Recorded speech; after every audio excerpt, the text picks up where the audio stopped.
Continuing from the factor rating or rated scoring method, another common location analysis tool is break-even analysis. Now, dust off that accounting class, folks, and think about all the things that go into variable costs and fixed costs as we look at managing businesses across the supply chain. Now, some things like labor, in this particular example, I showed piece rate labor because in, say, a production setting, labor is often a variable cost because it changes depending upon how much is being output from that particular business. But in other cases, it would actually be a fixed cost. If you think about it, a hospital or a government entity or many other retailers, you have to staff them at a particular number just to even open the doors, regardless of the volume. So depending upon the business, labor may be variable or it may be fixed.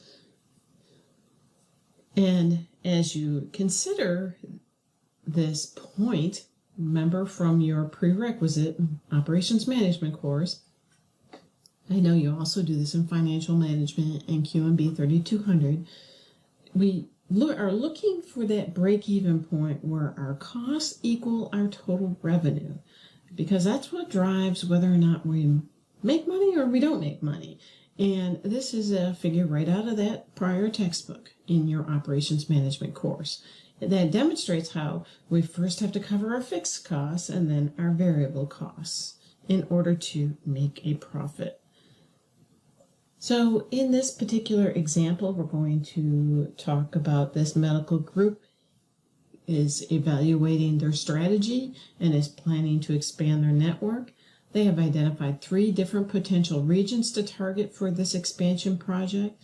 They've already analyzed the fixed and variable costs for each of these 3 regions, and they found them to be as shown in this table. So, for example, Region 1, the fixed cost is $400,000 and the variable cost is $10 per patient.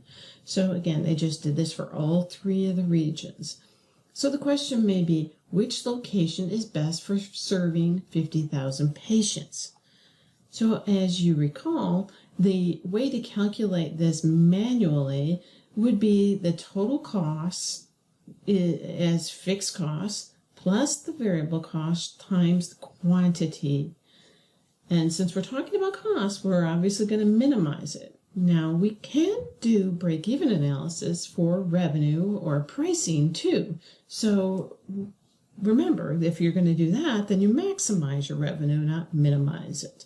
So in this particular scenario, we're looking to minimize our total cost with our location decision. So Region 1, we would take that fixed cost plus our variable costs and multiply it by that quantity we were asked of 50,000 patients to come up with a total cost of $900,000. We do this for each of the other 2 regions accordingly. So the question is, which one is best? Obviously, again, cost minimized. So the least total cost is Region 1. Now, as you think about this scenario, thinking pricing and revenue, let's look at that aspect, because we just got done talking about dollars, and now let's talk about units, meaning the number of patients or revenue we have to make in order to offset our expenses for this location. So the question is, if average revenue per patient for this medical practice is analyzed to be $500 per patient, what is the minimum number of patients this new location needs to serve to break even?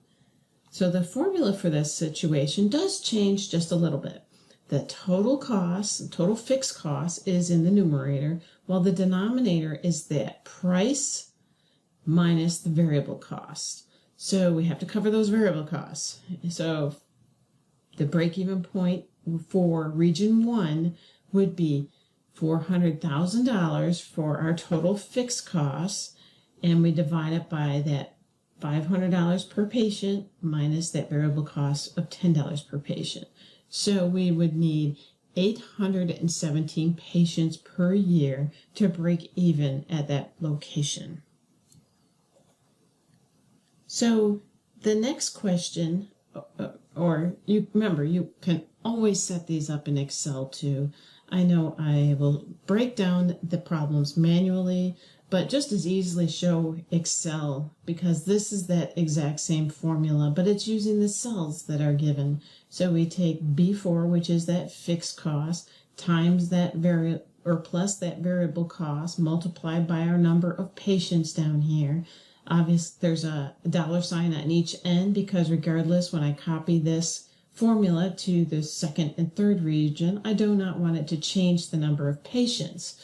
It will automatically change what is in B4 when I copy down becomes B5 and C accordingly. So it's just an easy way to create a formula, input your data once, use the cells to that data in a formula. Everything should link.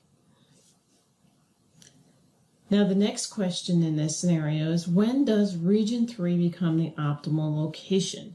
Now when you start doing more than one scenario, this is when it gets a little bit more tricky, and the help of a decision science tool can get a lot more advantageous.